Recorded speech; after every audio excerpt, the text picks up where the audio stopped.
Happy New Year, quilty friends! It's Carolina Moore, your favorite sewing and quilting YouTuber, and today we are going to talk about quilty New Year's resolutions. There are some great New Year's resolutions to make, and there are some that have good intentions, but might not be the resolution that you really think they are. So let's talk about quilty New Year's resolutions.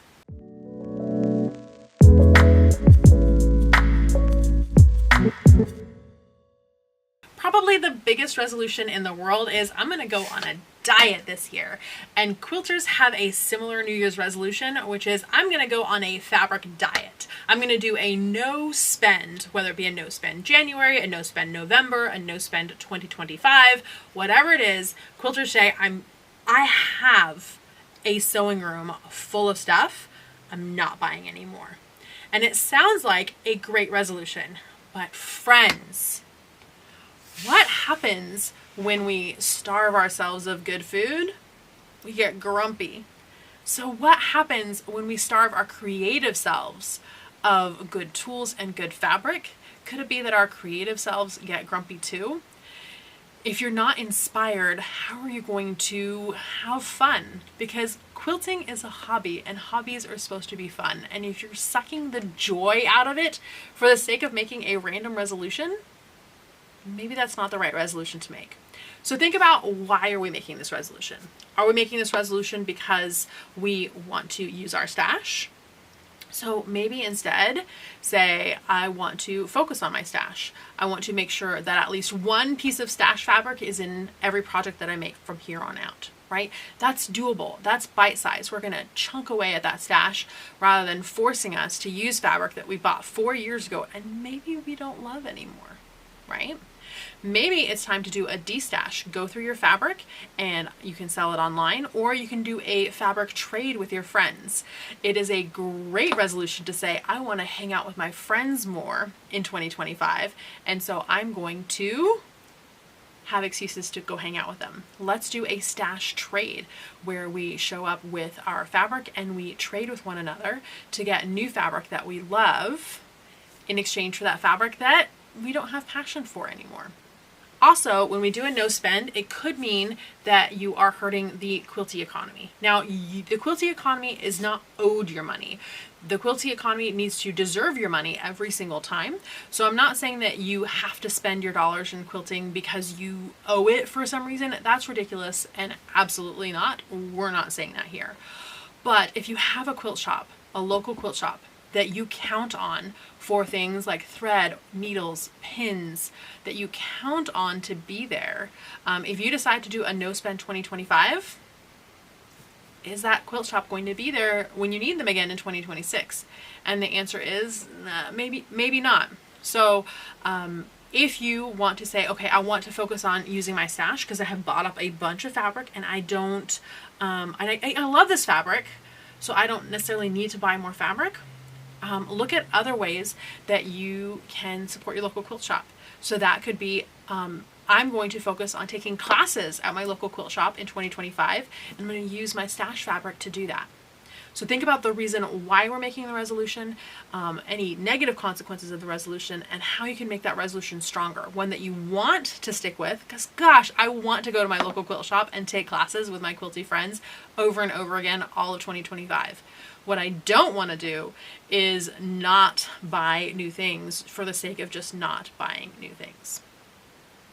Speaking of new things and not new things, a second really big resolution that we see in the quilting industry a lot is I am going to finish all my UFOs, all my whips. Now, UFO, if you're new to quilting, stands for unfinished object, and a whip stands for work in progress. There's also pigs, projects in garbage sacks, and so many more different acronyms. You can go down to the comments and add your favorite quilty acronyms because I know people want to read them, so go ahead and add those. And if you don't have one, still go down to the comments and read the other acronyms because we have a lot for, PhD. I have my PhD in quilting, which is PhD projects half done. There are so many of them, y'all. And most quilters have started projects that for some reason or another, have gotten put aside.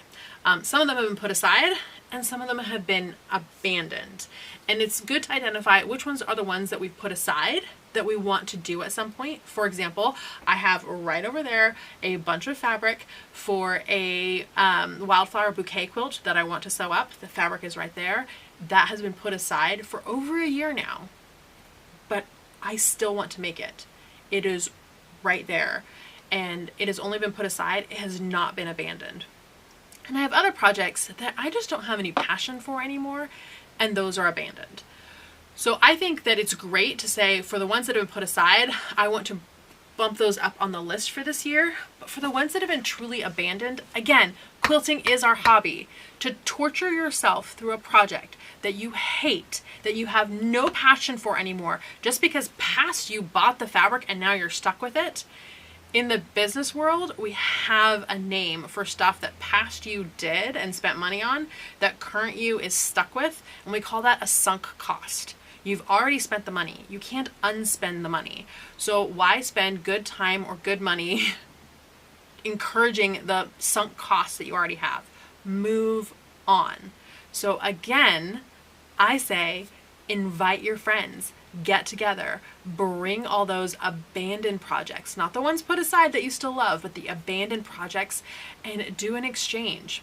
Maybe everyone brings one or two, swaps them around, and you set a deadline of in 3 months we're going to get back together and see what progress everyone has made on these projects. So maybe you bring a quilt that you have lost passion for, you bring it, and in 3 months you find that someone has turned it into a quilt coat or a bag or made something completely different out of it. And so you'll get to see that project finished, but in someone else's hands, and they'll get to finish it and know that you started it. And same for you. You'll get to work on a project that someone else has lost passion for, but you are now getting ignited and invigorated passion for. And you'll get to sew that together and know that it originated with one of your friends.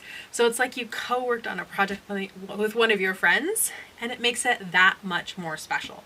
So instead of forcing yourself to work through a project that you absolutely hate, because hobbies should not be drudgery, go ahead and exchange them with people. Many years ago, I had a stack of projects. I'd been quilting for over 20 years at that point, and I had so many random, unfinished, truly abandoned projects that I felt guilty about and had been like shoved into the top corners of the closet. You know what I'm talking about. I gave them away. I gave them all away. I gave them to guilds. I gave them to friends. Anybody who wanted them could have them. I didn't need anything back in exchange. I just needed to release them out into the world where someone could do something with them, because I was never going to. And several months later, on Instagram, I saw someone in my guild, because my guild had grabbed up a bunch of those bags of projects. So someone in my guild had finished the blocks, pieced them together in a completely cool way that I had never imagined myself. And they were teaching themselves how to free motion quilt on that quilt top. So the project that I had started, that I was never going to finish, got to be the start of someone's journey into free motion quilting. How cool is that? And if I would have left it on my shelf, it would have never gotten to do that. So that project got to do really cool things that it never would have in my hands, because it wasn't going to be in my hands. It was going to be on top of that shelf for years. Another resolution that sounds amazing is to sew every single day. And y'all, I would love to make that resolution. But I also know myself, and I know that if I committed to sewing every single day, on the days that I didn't, I would beat myself up. I'd feel like a failure. I'd say, how hard is that really? I mean, just sew a couple stitches every day. But some days just get away from you, and it just doesn't happen. And that's okay. So instead of saying sew every day, I would say make a more attainable, reasonable goal that you can feel confident about. Like, I want to chip away at projects. I want to make progress. I want to feel like I'm moving forward on projects. Right? That feels more attainable, more achievable, rather than something that's a very strict, like, why are we sewing just to sew? Why are we sewing to check a box? Some days, even though I absolutely love quilting and sewing, I just need to put my feet up or go out to dinner with my husband. And that's the best thing that I can do that day. But on the days where sewing is the best thing that you can do that day, Absolutely. Sew away, my friend. And maybe put on some of these YouTube videos while you're sewing so I can keep you company. In the vein of some of these other New Year's resolutions, there's a resolution to not buy any fabric or any patterns without a plan.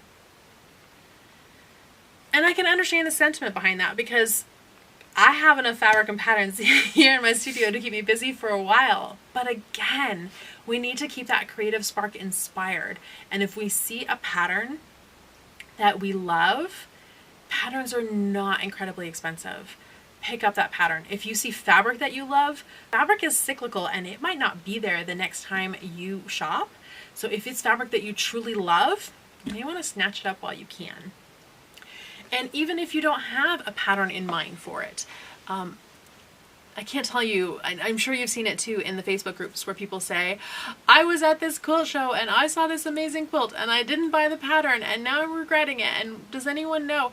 And you can save yourself that heartache for like $10 or $12. You can buy the pattern and then you'll have it and you won't have to worry about not having that pattern when you really want to make that quilt, because it did inspire you.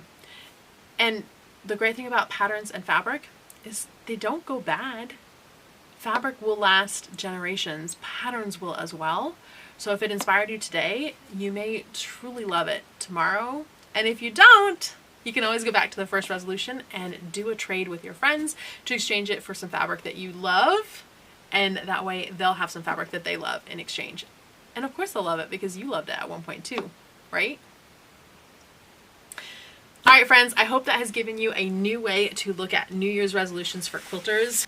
Remember that this is a hobby. It should be fun. And if it's not fun, gosh darn it, we're doing it wrong. But guess what? We have the power to change that, and we're just going to make quilting fun again. Thanks so much for watching, my friends. Make sure that you leave your comments below with your New Year's resolutions. I want to know what resolutions you're making or absolutely not making this year. Give this video a thumbs up so that YouTube knows that you enjoyed it and that others might as well. And make sure you've hit that subscribe button. We have really grown in subscribers here lately, and I would love to have you as part of our quilty community. All right, friends, that's it for today. I will see you right here real soon. Bye for now.